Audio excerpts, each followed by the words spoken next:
रहेंगे, क्या करेंगे मुझे नहीं पता, पर साथ रहेंगे ना तो सब मैनेज हो जाएगा, सब कुछ हैंडल हो जाएगा। Please trust me. तब देखा और बोला, तुम्हें सब कुछ आसान लगता है। आई नो, मुझे ये चीज़ें पता था कि ये सब कुछ होने ही वाला है, बिकॉज जितना मैं इस औरत को जानता हूँ, ये औरत मुझे बचपन से पसंद नहीं करती। मुझे पता था एक दिन ऐसा होना ही था। रूही ने उसके कंधे पे हाथ रखा और उसकी आंखों में देखते हुए बोली, ऐसा मत करिए। मुझे पता है आप जितना स्ट्रॉन्ग बनने की कोशिश कर रहे हैं ना, अभी आप वो फील नहीं कर रहे हैं। हाँ, ये बात अलग है कि आप अपने आंसू अभी किसी को दिखाना नहीं चाहते, पर मुझसे बेहतर अभी कोई नहीं चाहता कि आप अभी क्या फील कर रहे हैं। मैं हूँ आपके पास, आप मुझे अपने दिल की सारी बातें बता सकते हैं, एंड आई प्रॉमिस कभी जज नहीं करूँगी आपको। आप अपने दिल की हर एक बात मुझे बता सकते हैं। आप मैंने इतना कहा था कि एकांश ने उसका हाथ पकड़ा और अपने सीने से लगा लिया और उसके सीने से लगकर आंखें बंद कर ली। एंड जैसे उसने अपनी आंखें बंद करी, आरोही की गर्दन पे कुछ गीला गीला फील हुआ, और कुछ नहीं था, वो एकांश के आंसू थे जो पहली बार किसी को गले लगाकर निकले थे। इटली हक करा और उसकी पीठ पे अपने हाथों को सहलाने लगी और किस कर कर बोली, मैं हूँ ना आपके साथ, आप अकेले नहीं हैं, आप किसी सिचुएशन में अकेले नहीं हैं, हर सिचुएशन में आपके साथ रहूँगी मैं, आई प्रॉमिस। प्लीज़ एकांश शांत हो जाइए, हम सब कुछ मैनेज कर लेंगे। उसे अपनी आंखें साफ करते हुए बोला, हार गया मैं, आज सही मायनों में हार गया मैं। ज़िंदगी में कभी कुछ नहीं पाया मैंने, पहले अपनी मॉम, फिर श्रुति, फिर डैड, और ये सब कुछ तुम्हें पता है, पागलों की तरह घूमता था मैं इस बिज़नेस के लिए। मैंने श्रुति के जाने के बाद इस बिज़नेस को अपनी ज़िंदगी बना लिया था, इनफैक्ट मॉम के जाने के बाद भी। और डैड, मैंने कभी उनसे कहा नहीं कि मैं उनसे बहुत प्यार करता हूँ, बट रियलिटी तो यही है, श्रुति और मॉम के बाद डैड एक ऐसे इंसान थे जिन्हें देखकर मैं कह सकता था कि मेरा कोई अपना है, बट आज वो भी। तुम्हें पता है, मुझे प्रॉपर्टी जाने का इतना दुख नहीं है जितना आज सही मायनों में मैं हार गया। आज सही मायनों में पकड़ा और उसके गालों पे अपने हाथ रख कर बोली, मैं हूँ ना आपके पास।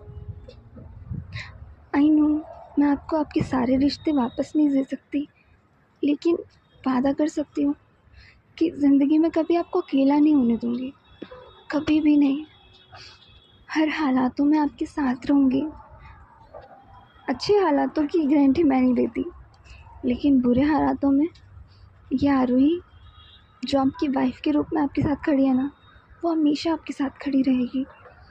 मुझे फ़र्क नहीं पड़ता हमारी शादी किन हालातों में हुई थी और किस मकसद से हुई थी, मुझे बस ये पता है कि हमारी शादी हुई थी जो मेरे लिए बहुत ही ख़ास है, हमारे लिए बहुत ख़ास है। और आपकी वाइफ के होते हुए आपको परवाह करने की ज़रूरत नहीं है, मैं सब कुछ मैनेज कर लूँगी, आप बस मुझ पे भरोसा रखिए।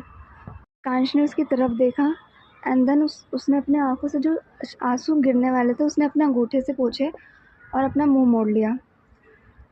उसके बाद अपने बैग की तरफ देखा और उसे देखकर बोला, कहाँ जाएंगे हम? देखो, मैं अभी भी कह रहा हूँ, मैं तुम्हें तुम्हारे घर छोड़ देता हूँ, तुम आराम से अपनी ज़िंदगी जीना, और मेरा क्या है, कहीं पर भी चला जाऊँगा। देखा और बोला, हाँ तो फिर मुझे भी कहीं पर भी ले चलो, मुझे क्या है, मैं भी आपके साथ कहीं पर भी चल लूँगी जहाँ। बोला, 4 दिनों में तुम्हारा मन भर जाएगा इन चीज़ों से। ये प्यार व्यार सिर्फ कहने की बातें होती हैं, जब प्रॉब्लम्स पड़ती है ना तो सारा प्यार निकल जाता है। देन आरोही ने उसकी तरफ देखा और बोला, आप श्रुति दी से भी यही कहते क्या? अगर तब ऐसा हुआ होता तो, अगर मेरी जगह आरोही दी खड़ी होती तो? नहीं ना, या तो आप मुझे इतना लालची समझते हैं, या तो फिर आप मुझ पर विश्वास नहीं करना चाहते। सब कुछ हो जाएगा एकांश, ट्रस्ट कीजिए। ओके, देखते हैं क्या होगा।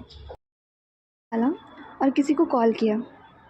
उसने कृतिका को फ़ोन किया और कृतिका से बोल, हेलो कृतिका सुन, मुझे एक काम है, क्या मेरी एक हेल्प करेगी? जहाँ कृतिका सो रही थी उसने नींद में ही फ़ोन उठाया और नींद में फ़ोन उठा। देन आरोही ने बोला, मैं आरोही, सो रही है क्या, उठ। कृतिका ने बोला, आप जिस व्यक्ति को कॉल कर रहे हैं वो अभी सोने में व्यस्त है, कृपया कर 10 साल बाद कॉल करें, गुड नाइट। ने फ़ोन कटने की आवाज़ सुनकर उसे दोबारा कॉल करा और कृतिका ने फ़ोन उठाया और कृतिका उठाकर फ़ोन काटने वाली थी कि आरोही ने बोला था ना, तो तेरे बॉयफ्रेंड के बारे में तेरे घर बता दूंगी, सच बता रही हूँ, फ़ोन मत काटना। अचानक से होश में आई क्योंकि ऐसी धमकी आरोही के अलावा उसे कोई नहीं देता था। देन वो अचानक से जो नींद थी उसकी अचानक से उतर गई और वो फ़ोन पर बोली, अरे तूने रात के 12 बजे मुझे ये धमकी देने के लिए कॉल किया है? मैंने उसे फ़ोन पर बोला, अरे नहीं, मुझे बहुत एक हेल्प चाहिए, प्लीज़ करेगी क्या? देन कृतिका ने बोला, उठा ही तो दिया है, बोल, कर ही दूँगी अगर हुआ तो। तू मुझे कुछ टाइम पहले बता रही थी ना कि तेरी नज़र में कोई घर है जो किसी को किराए पे देने हैं, क्या मुझे वो दे सकती है? देन कृतिका ने उसे सुनकर बोला, हो गई है क्या? घर नहीं कह सकते उसे, छोटा सा कमरा है बस, उसका तू क्या करेगी? तेरी शादी तो एकांश से हो गई थी ना, तो एकांश ने कहीं तुझे घर से तो निकाल दिया? बता, मैं अभी पुलिस लेकर आ रही हूँ। उसकी बात सुनी और बोला, अरे नहीं यार, ऐसा कुछ नहीं है, मैं तुझे सब कुछ बाद में बताऊँगी, अभी कमरा कुछ भी चलेगा, कुछ भी चलेगा, बस अभी के लिए बता देना। सुनी और बोला, हाँ चल ठीक है, तू मुझे पता कहाँ पर है, मैं आती हूँ, फिर तुझे दिखाती हूँ मैं, और इतनी रात में, चल ठीक है मैं कर लूँगी मैनेज। मेरी फ्रेंड का ही फ्लैट है, मतलब फ्लैट नहीं, उसे हम एक सोसाइटी कह सकते हैं जहाँ पर जॉइंट फैमिलीज रहती हैं, एरिया है काफ़ी, तू रह लेगी वहाँ पर, क्या हुआ तो मुझे बता पहले। आरोही ने उसकी बात सुनी और बोला, तू बस आ जा यार, मैं तुझे एड्रेस बता रही हूँ, ठीक है? रिएक्शन खड़ा हुआ था अपने हाथ में जेब डालकर सॉरी